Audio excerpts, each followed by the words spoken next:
संचित निधि एवं आकस्मिक निधि एवं लोकसभा लेखा निधि। संचित निधि सरकार द्वारा प्राप्त सभी राजस्व एवं ऋण संचित निधि में जमा की जाती है। इस निधि में धनराशि संसद द्वारा पारित किए जाने वाले विनियोग एवं अधिनियम द्वारा ही नकल नहीं निकाली जा सकती है। भारत की संचित निधि पर भारित व्यय राष्ट्रपति का वेतन एवं भत्ता, राज्यसभा के सभापति और उपसभापति तथा लोकसभा अध्यक्ष और उपाध्यक्ष के वेतन एवं भत्ते, सर्वोच्च न्यायालय के मुख्य एवं अन्य न्यायाधीशों के वेतन भत्ते एवं तथा पेंशन, उच्च न्यायालय के न्यायाधीशों के वेतन भत्ते उस पर राज्य की संचित निधि पर भारित होते हैं। भारत के नियंत्रण एवं महालेख परीक्षक के वेतन एवं भत्ता तथा पेंशन भारत सरकार पर किसी न्यायालय द्वारा की गई डिक्री एवं पचाट कोई अन्य व्यय जो संविधान द्वारा या संसद विधि द्वारा इस प्रकार भारित घोषित करे। आकस्मिक निधि सरकार के सामने कुछ आकस्मिक खर्च आ जाते हैं जिसके लिए संसद की अनुमति लेने का समय नहीं होता। उन खर्चों की पूर्ति के लिए राष्ट्रपति के पास बनाया गया कोष आकस्मिक निधि कहलाता है। इसे बिना संसद की अनुमति के खर्च किया जाता है एवं बाद में संसद से इसकी स्वीकृति ले ली जाती है। लोक लेखा निधि सरकार के पास रखा वह कोष जो सरकार का नहीं होता वरन सरकार की भूमिका इसमें बैंकर की भांति होती है। यह अल्प बचत संग्रहक, भविष्य निधि एवं जमा राशि आदि से बनता है। राज्यपाल गवर्नर अनुच्छेद 153 राज्यपाल राज्य की कार्यकारी अध्यक्ष व संवैधानिक प्रमुख है। राज्य की कार्यपालिका शक्ति राज्यपाल में निहित है। राज्यपाल का पद कर्नाटक से लिया गया है।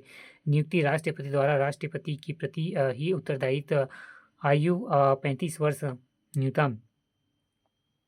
कार्यकाल सामान्यतः 5 वर्ष। संवैधानिक रूप से राष्ट्रपति के प्रसाद पर्यंत पद धारण करता है। इसके पूर्व अपना त्यागपत्र राष्ट्रपति को दे सकता है। राज्यपाल का वेतन राज्य को संचित निधि पर भारित होता है। शक्तियाँ। कार्यकारी शक्तियाँ। राज्य के सभी कार्यपालिका संबंधित कार्य राज्यपाल के नाम से होते हैं। वह राज्य की कार्यपालिका का प्रमुख होने के नाते अपने कर्तव्यों का निहित करने के लिए राज्यपाल मुख्यमंत्री के नेतृत्व में मंत्रिपरिषद परामर्श एवं सहायता लेता है। मुख्यमंत्री की नियुक्ति करता है तथा मुख्यमंत्री की सलाह से अन्य मंत्रियों की भी नियुक्ति करता है। अन्य नियुक्तियां महाधिवक्ता, कुलपति एवं लोकायुक्त, राज्य लोक सेवा आयोग अध्यक्ष व सदस्य, राज्य वित्त आयोग एवं राज्य निर्वाचन आयोग के अध्यक्ष, उच्च न्यायालय को छोड़कर न्यायाधीशों की नियुक्ति आदि।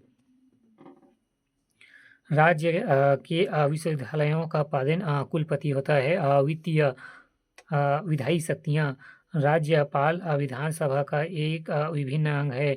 सभी विधेयक पर इनकी स्वीकृति आवश्यक है। राज्यों में सदनों का अधिवेशन बुलाना, शतवासन।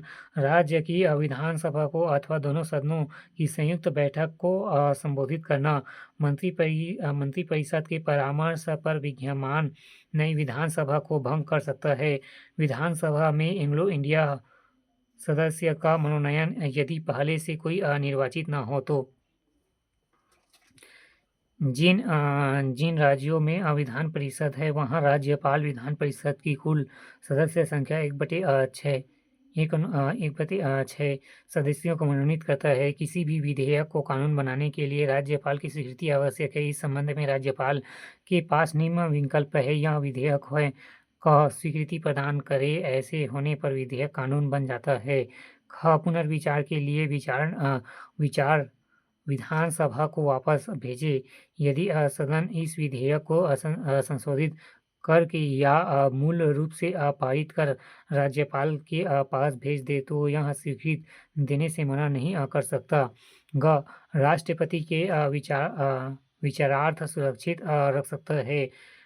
विधेयक को अस्वीकृति न देकर अपने पास रखना। इस स्थिति में विधेयक कानून नहीं बन पाता। अध्यादेश जारी करना अनुच्छेद 213। यदि राज्य विधायिका का अधिवेशन न चल रहा हो तो राज्यपाल को अध्यादेश जारी करने का अधिकार है, किंतु इस प्रकार के अध्यादेश को विधानमंडल की अपनी सभा प्रारंभ होने के 6 सप्ताह के अंदर स्वीकृति मिलना आवश्यक है, अन्य अध्यादेश प्रभाव नहीं रखता। वित्तीय शक्तियाँ राज्यपाल की पूर्व अनुमति के बिना कोई भी धन विधेयक एवं कुछ वित्त विधेयक राज्य विधानसभा में प्रस्तुत नहीं किया जा सकता है। राज्य का वार्षिक बजट अनुपूरक बजट राज्यपाल के नाम से ही विधानसभा में प्रस्तुत होता है। राज्य की आकस्मिक निधि पर राज्यपाल का नियंत्रण होता है। क्षमादान की शक्ति अनुच्छेद 161।